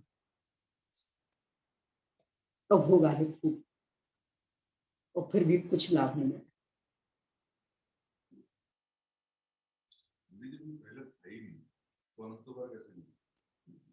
अभी के पहले नहीं था, और पहले हाँ, तो इसमें नहीं, पर अपन तो अनादि के हैं ना, और इतिहास हमेशा बदलता रहता। आपने इतिहास हमेशा उसकी पुनरावृत्ति होती रहती, पहले ये सब चीजें जो आज हैं, हाँ, इससे भी कई गुनी अधिक। अपने तो पुराणों में भी आता ना कि यंत्र छत्र चूड़ामणि का, उसके सामने आपके हेलीकॉप्टर फेल हो जाए, क्योंकि उसमें तो पेट्रोल चाहिए, ये वो दुनिया भर का, वो तो बस चाबी भरी उड़ा दिया, अपने आप उतर जाएगा। भगवान महावीर स्वामी के काल की घटना। मोबाइल तो यक्ष,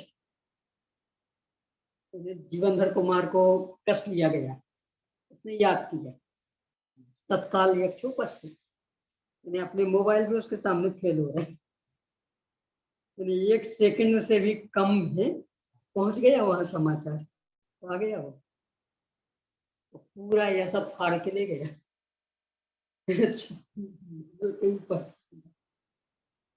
सारा फाड़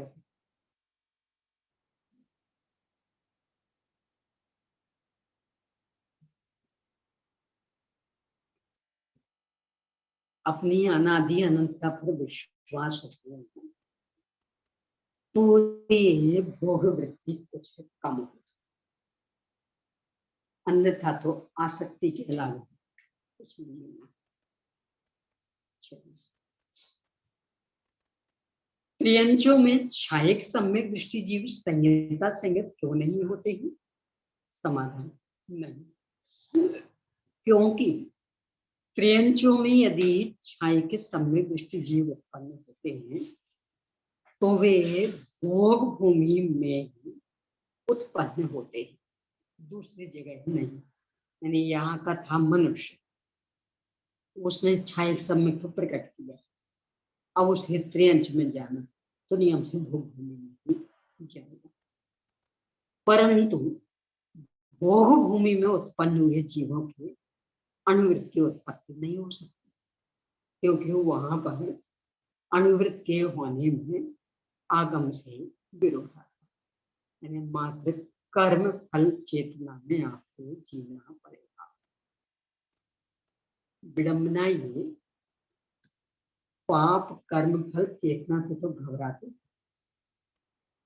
पुण्य कर्म फल चेतना में मजा आता, चाहते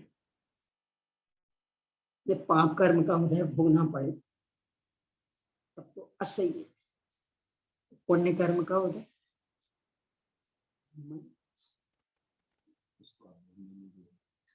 जबकि है कर्म फल चेतना,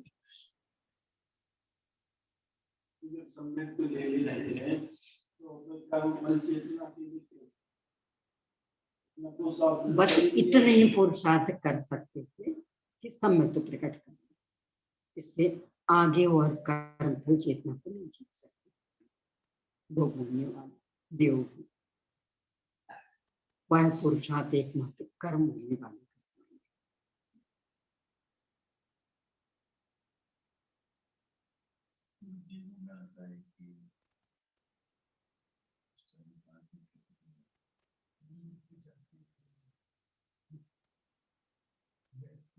तो वो भी एक प्रकार से कर्म फल ही, क्योंकि भूख प्यास को नहीं रोक सकते हो, तो निश्चित अवधि के बाद भी आएगा तो आएगा ही।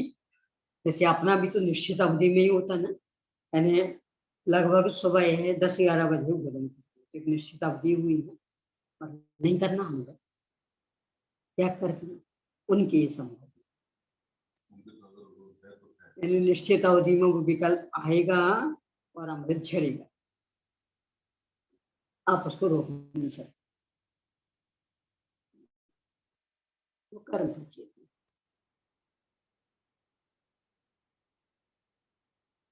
इसी प्रकार पंचेंद्रिय त्रियंच और पंचेंद्रिय त्रियंच पर्याप्त होते हैं, इनमें भी ऐसा ही समझ लेना, पंचेंद्रिय पर्याप्तक भी और सामान्य पंचेंद्रिय भी। अब जो स्त्री वेदी उनमें जो अंतर उसे बता रहे हैं, इस सूत्र का अर्थ भी सुबोध आगे 405 पेज पर, अपन 160वां सूत्र भी नहीं पढ़ा, एवं पंचेंद्रिय तिरक पंचेंद्रिय तिरक पंचता, इसी प्रकार पंचेंद्रिय त्रियंच और पंचेंद्रिय त्रियंच पर्याप्त होते हैं। अब स्त्री वेदी आदि 405 पर 161वां सूत्र, पंचेन्द्रिय तिरक जोनिनीसु असंजत सम्मा इति संजदा संजदठानि खय सम्मा इति नथि अवशेषा। पंचेन्द्रिय त्रियंच योनियों में मतलब स्त्री में असंयत सम्यक दृष्टि और संयता संयत गुणस्थान में क्षायिक सम्यक दृष्टि नहीं होते हैं। शेष दो सम्यक दर्शनों से मुक्त होते हैं। क्षायिक सम्यक तो भोग भूमि में बनना और स्त्री वेद में जन्म सम्यक का होता नहीं, और संयता संयत यहाँ कर्म भूमि में और त्रियंचों में क्षायिक सम्यक तो प्रकट होता नहीं, इसलिए उनके ही क्योंकि उनमें क्षायिक सम्यक दृष्टि जीव मरकर उत्पन्न नहीं होते, और जो वहां उत्पन्न होते हैं उन्हीं के दर्शन मोहिनी का क्षय नहीं होता, क्षमता ही नहीं उनकी। अतः उनमें क्षायिक सम्यक दर्शन नहीं पाया। इस तरह से त्रियंच गति के सम्यक्तों की चर्चा संपन्न हुई। अब मनुष्य गति। अब मनुष्यों में विशेष प्रतिपादन करने के लिए सूत्र कहते हैं 406 पेज पर 162 में सूत्र। मनुषा अथि मिच्छाइथि शासन सम्माइथि सम्मा मिच्छाइथि असंजत सम्माइथि संजदा संजदा संजदा। मनुष्य मिथ्या दृष्टि सासाधन सम्यक दृष्टि सम्यक मिथ्या दृष्टि असंयत सम्यक दृष्टि संयता संयत और संयत संयत में चौथे से छठवें से लेके 14वें तक के होते हैं। इस सूत्र का अर्थ सुगम, यानी मनुष्यों के 14 ही गुणस्थान। अब ये कहां तक इसे बता रहे हैं 163वां सूत्र। मड्ढा इज्जर दीव समुद्रेश। इसी प्रकार ढाई द्वीप और 2 समुद्रों में जानना चाहिए। अब इस पर से प्रश्न, त्रियंचों को तो आपने भूमि में बता दिया था, ढाई द्वीप के बाहर भी मनुष्यों का भी वैसा बता। बैर के संबंध से डाले गए संयत और संयता संयत आदि मनुष्यों का संपूर्ण द्वीप समुद्र और समुद्रों में सद्भाव रहा, ऐसा मान लेने में क्या हानि है? त्रियंचों का तो आपने मान ही था, मनुष्यों का भी मान लो। समाधान नहीं, क्योंकि मानुषोत्तर पर्वत के उस तरफ देवों की प्रेरणा से भी मनुष्यों का गमन नहीं हो सकता है। देव भी उन्हें नहीं ले जा सकते। ऐसा न्याय भी है कि जो स्वतः असमर्थ होता है वह दूसरों के संबंध से भी समर्थ नहीं हो सकता है। समय से आत्मख्याति का भी कोई पंक्ति याद आ रही है? नहीं स्वतो असति शक्ति कर्तृ मन्नेन पार्यते। आत्मख्याति नहीं स्वतो असति शक्ति कर्तृ मन्नेन पार्यते। कि जो स्वतः असमर्थ होता है वह दूसरों के संबंध से भी समर्थ नहीं हो सकता।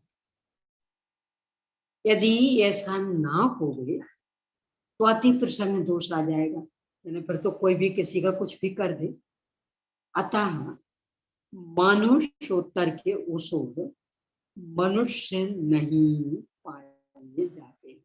तो पढ़ी होगी नंदी सुदीप वाली। एक राजा को जिद सवार, मैं तो नंदी सो जाऊंगा, मैं तो नंदी सो जाऊंगा। रानी बोली जा ही नहीं सकती, मैं जाऊंगा। गया, मानसोत्तर पर्वत से टकराया, क्योंकि भावना अच्छी थी, मर के हो गया देव, और देव से फिर नंदीश्वर बन गया, और फिर विक्रिया से मनुष्य का रूप धारण करके आ गया रानी। बोला मैं नंदीश्वर की यात्रा कराया, हो ही नहीं सकता। अरे मैं करके आया, देखो ना वही का वही हूं ना, हो ही नहीं सकता। आखिर जब उसने विश्वास नहीं किया तो फिर उसने सत्य बताया। लेकिन ढाई जी वहां का जी इधर आ सकता, मनुष्य होते ही नहीं ढाई जी के बाद। चर्चा मनुष्य की चल रही है।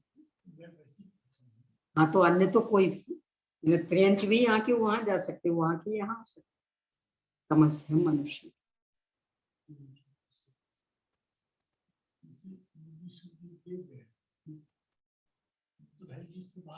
नहीं तो उनकी तो चर्चा ही नहीं ना, वे तो सब जगह जा सकते। देव त्रियंच इनका तो हो सर्वत्र।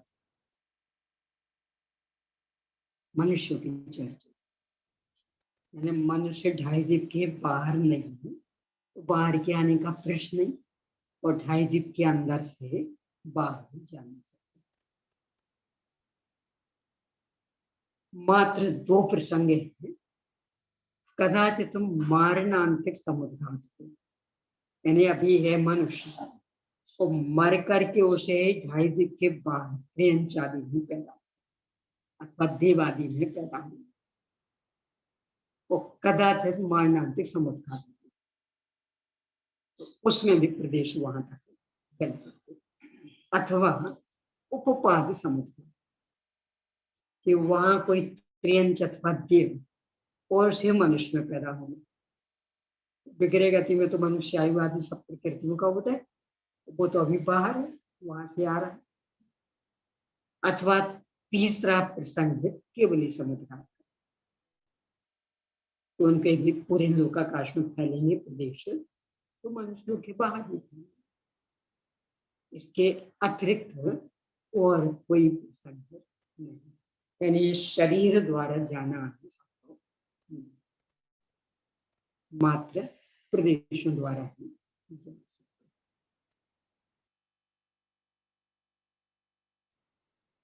शंका, अर्ध तृतीय शब्द द्वीप का विशेषण है या समुद्र का, अथवा दोनों का? अड्ढाई कहा ना आपने, अड्ढाई द्वीप समुद्र, मतलब अड़ाई, तो अड़ाई द्वीप के अड़ाई समुद्र के अड़ाई द्वीप और अड़ाई समुद्र दोनों। इनमें से अंत के दो विकल्प तो बराबर नहीं, यानी ढाई समुद्र अथवा दोनों, यानी द्वीप और समुद्र, ये तो उचित नहीं।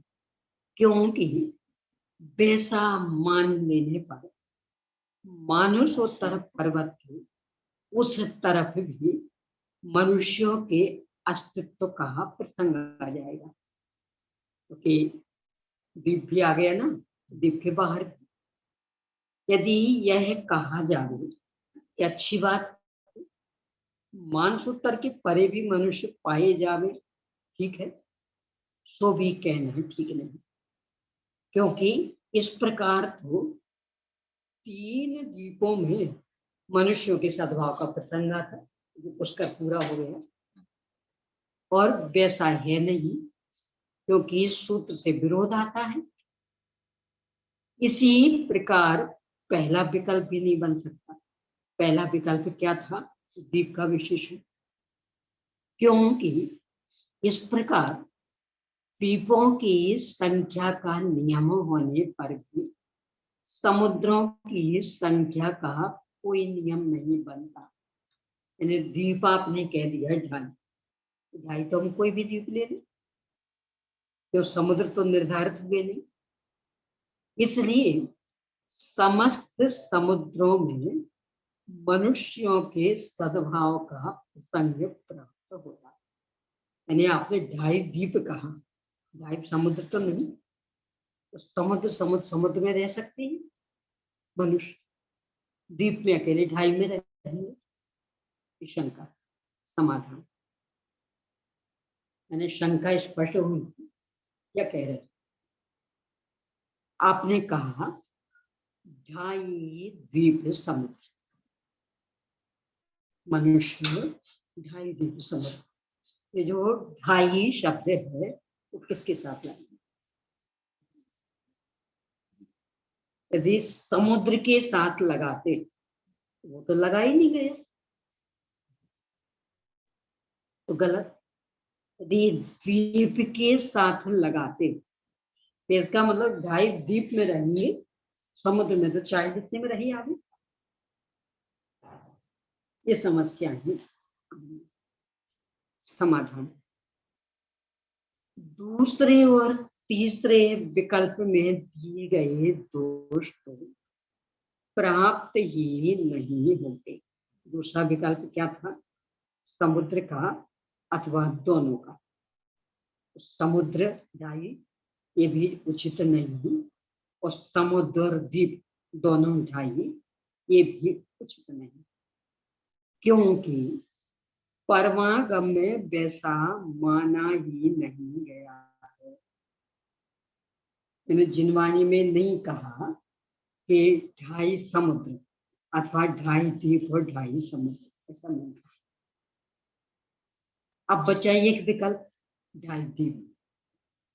इसी प्रकार प्रथम विकल्प में दिया गया दोष ही प्राप्त नहीं होता है, क्योंकि 2.5 द्वीप में मनुष्यों के अस्तित्व का नियम हो जाने पर शेष के द्वीपों में जिस प्रकार मनुष्यों के अभाव की सिद्धि हो जाती है, उसी प्रकार शेष समुद्रों में भी मनुष्यों का अभाव सिद्ध हो जाता है। 2.5 द्वीप और 2.5 द्वीप के बाहर के सारे समुद्र, उन सब में मनुष्यों का अभाव, क्योंकि 2.5 द्वीपों को छोड़कर शेष द्वीपों की तरह 2 समुद्रों के अतिरिक्त शेष समुद्र भी मानुषोत्तर से परे है।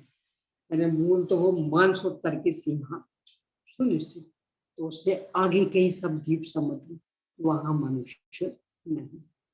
यानी इसका नाम जो मानुषोत्तर पड़ा वह इसी कारण कि मनुष्य मात्र बस इसके आगे आगे तक उस तरफ नहीं, इसलिए इसका नाम मानुषोत्तर। यानी ये मनुष्यों की अंतिम सीमा, इसके बाद मनुष्य नहीं। इस प्रकार शेष द्वीपों के लिए जो नियम लागू है वही शेष समुद्रों के लिए भी हो जाता है। इसलिए शेष समुद्रों में मनुष्यों का अभाव है, यह एक बात निश्चित हो जाती है। शेष के संपूर्ण समुद्रों का मानुषोत्तर पर्वत के उस तरफ होना असिद्ध भी नहीं है, अन्यथा समीपवर्ती द्वीप भाग के भी मानुषोत्तर पर्वत के उस तरफ होना सिद्ध नहीं होता। यानी बिल्कुल लगा हुआ हिस्सा, तीसरा समुद्र, चौथा समुद्र, तो मानुषोत्तर बस यहीं तक, इसके आगे चाहे पहला हो चाहे दूसरा हो चाहे असंख्य हो, सब एक कोटि में ही आएंगे। इसलिए सामर्थ्य से 2 समुद्रों में मनुष्य पाए जाते हैं, यह बात बिना कहे ही जान ही जाते हैं। 2 समुद्र और 2.5 द्वीप, लवण समुद्र और कालो दरी समुद्र, और जम्मू द्वीप, धात की खंड और पुष्कराल, बस यही तक है मनुष्य। ये जो प्रकरण है, आचार्य ने इस पर बहुत चर्चा, वो तो अंदर ही अंदर है, महाविद्य तो इसके अंदर, पंचमेरु 2.5 द्वीप के अंदर, पंचमेरु को घेर करके महाविद्य। आचार्यों ने और आचार्य कल्पनिक टोडरमल भी साहब ने इस बिंदु को प्रेरणास्पद ढंग से प्रस्तुत किया। आचार्य कल्पनिक टोडरमल भी साहब ने तो सम्यक ज्ञान चंद्रिका की भी प्रस्तावना लिखी, उसमें इस बिंदु को उठाते हुए कहा, देव पूरा ऊर्ध्वलोक, मध्यलोक, कितने अधोलोक, बहुत सारे क्षेत्र, त्रियंच पूरा मध्यलोक, बहुत सारे क्षेत्र, और समूर्छन ले, सूक्ष्म ले तो वो तो पूरे लोकाकाश में भरे पड़े, नारकियों का पूरा अधोलोक, बहुत सारे क्षेत्र, मात्र मनुष्यों का क्षेत्र 45 लाख, यानी पूरे लोकाकाश के सामने, जो समुद्र के सामने चिल्लू है, क्षेत्र इतना सीमित, वहां अपने अब द्रव्य देव असंख्या, नार की भी असंख्या, त्रियंच अनंत, तो अनंत, मनुष्य पर्याप्त मात्र 29 अंग प्रमाण, अनंत नहीं मात्र संख्या, द्रव्य की अपेक्षा कम, काल, देवों की आयु सागरों प्रमाण 33 साल, नारियों की भी सागरों प्रमाण, मनुष्यों की ज्यादा से ज्यादा 3 पंख, भोग भूमि में, कर्म भूमि में 1 कोटि पूर्व, अभी ले 120 वर्ष, और मिलती कितना कहने कोई है 120 वर्ष, यहाँ तो 70, 80, 90 साल नहीं लगता, बहुत जी लिया, कोई 90 साल का होके जाए ना, ऐसा नहीं लगता कि अरे बहुत जी लिया, कितना जीता हुआ, बहुत हो 90 साल होके गए,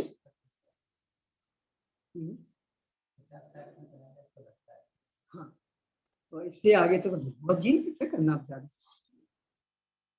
तो काल भी इतना कम, और भाव या तो उत्कृष्ट भाव ज्यादा होते, यह जगह में मध्यम बहुत कठिन है। क्या आपको याद हो, स्मारक भवन में पहले साइकिल रेस होती थी, या तो फुल स्पीड से दौड़ा उसमें फर्स्ट सेकंड, या फिर एकदम स्लो उसमें फर्स्ट सेकंड, और मीडियम उसमें प्रतियोगी नहीं मिलते थे, क्यों? मध्यम का संतुलन बनाना बहुत, यानी बराबर रफ्तार रहे, और ना तेज और ना स्लो, बहुत मध्यम परिणाम बहुत कठिन, यहाँ अपना या तो पूरा त्याग सकते, और यहाँ पर खूब जोड़, ये विवेक जितने की आवश्यकता उससे 1 सुई भी अधिक नहीं, और आवश्यकता से कम यानी अभाव में जिएंगे नहीं, में जितने की आवश्यकता उतना पूरा, अनावश्यक है कि सुई भी अधिक नहीं, कितना और मनुष्य आयु मध्यम परिणाम से बनी। तो उन्हें लिखा भाव भी मुश्किल,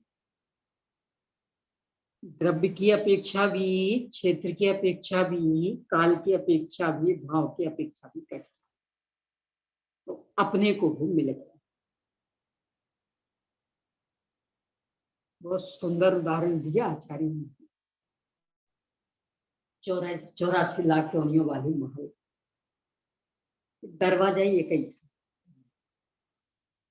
पर चूंकि वो एक था ना, तो वहां से लोग निकलते थे, खाते पीते भी थे, तो मधुमक्खियां भी भिनकती थी, वो काटती। एक अंधा व्यक्ति था, उसको निकलना था।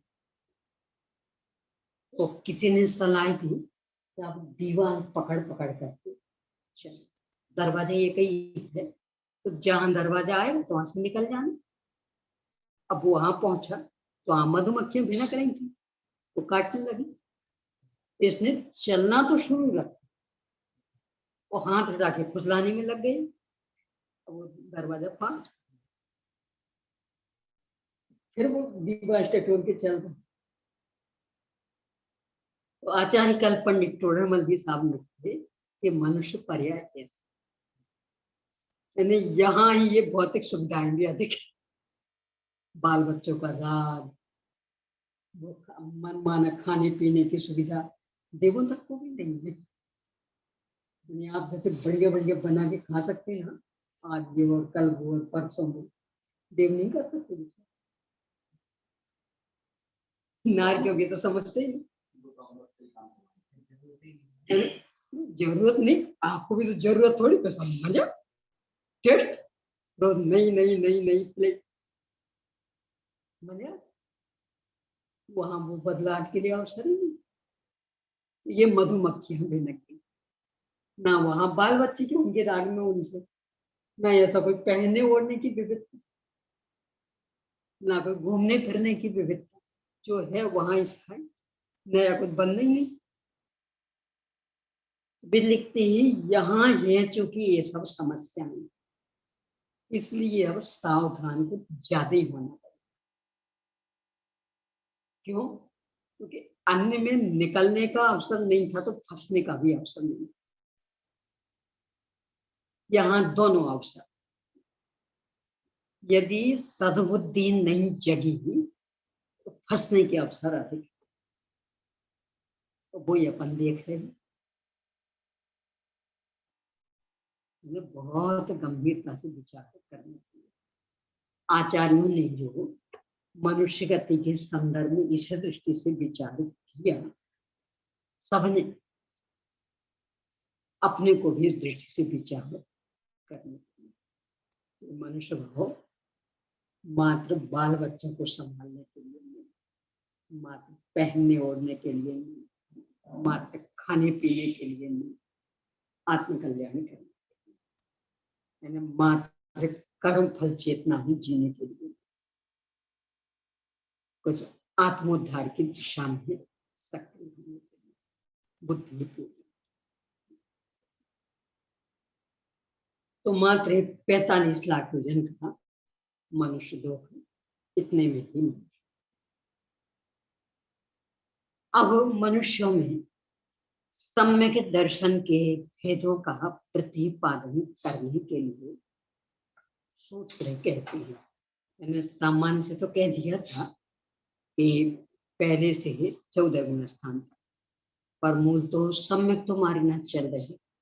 सम्यक के 6 भेद सम्यक तो मार्गना के, तो उनमें से सम्यक तो संबंधी जो 3 भेद है, उनमें से कौन कौन से यहाँ उन्हें यहाँ बता रहे हैं 164 में।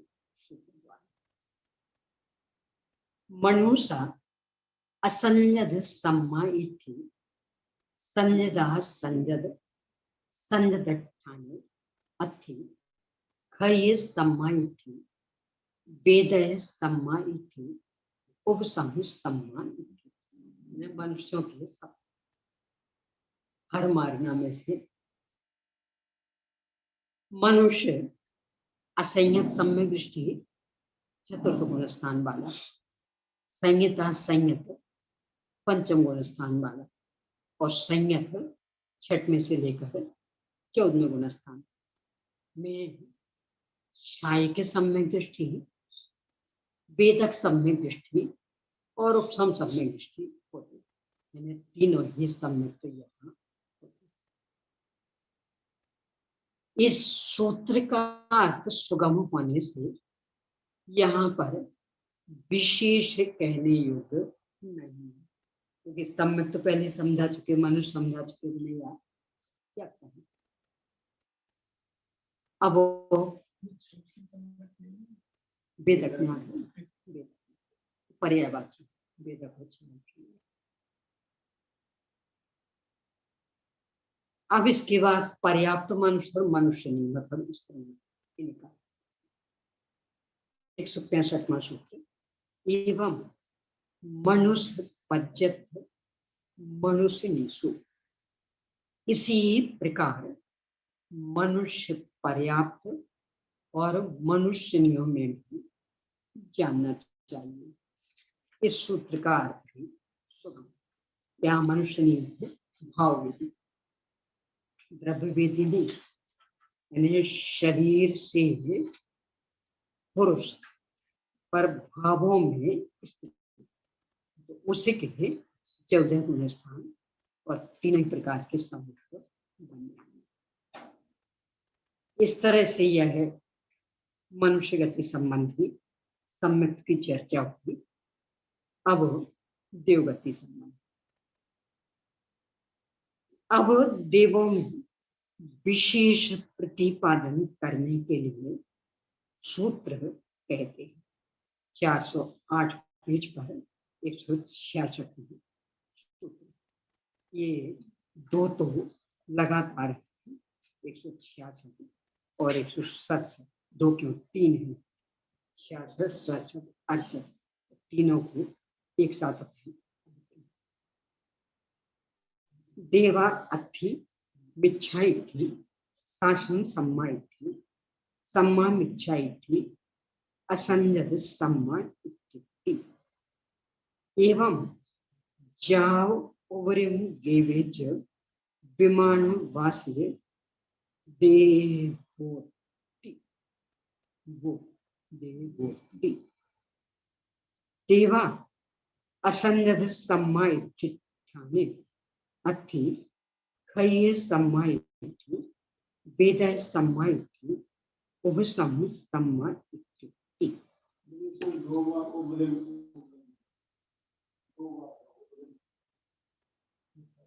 इसमें मेरे में नहीं है, गलत हो गया, इसमें ये कई बार हिंदी में हो गया 2 बार, हिंदी में 2 बार, तो गलत एक ही बार। उपरिम ग्रेवी 9 में ग्रेवी, प्राकृत में एक ही बार, एक ही बार चाहिए।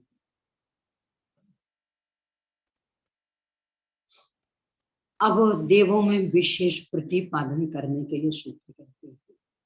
देव मिथ्या दृष्टि, सासाधन सम्यक दृष्टि, सम्यक मिथ्या दृष्टि और असंयत सम्यक दृष्टि, यानी प्रारंभिक 4 गुणस्थान। इसी प्रकार उपरिम ग्रेवे तक के देव जानना चाहिए, 9 में ग्रेवे तक के। अब मूल तो सम्यक की चर्चा, तो देव असंयत सम्यक दृष्टि गुणस्थान में शायिक सम्यक दृष्टि, वेदक सम्यक दृष्टि और उपसम सम्यक दृष्टि होते, यानी तीनों ही प्रकार के सम्यक बन सकते हैं। अथवा द्वितीय उपसम में मरण होगा, द्वितीय उपसम में मरण होगा तो नियम से देवगति मिलेगी, वो सब इच्छा हो सकती। 9वें ग्रेविक से आगे सब सम्यक दृष्टि होती है, तो वहां अकेला 4था गुणस्थान है। आगे जो शंका समाधान है, आगे करेंगे अपन चर्चा।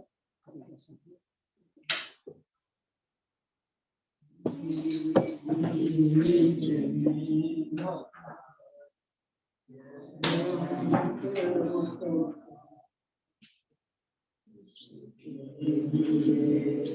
you.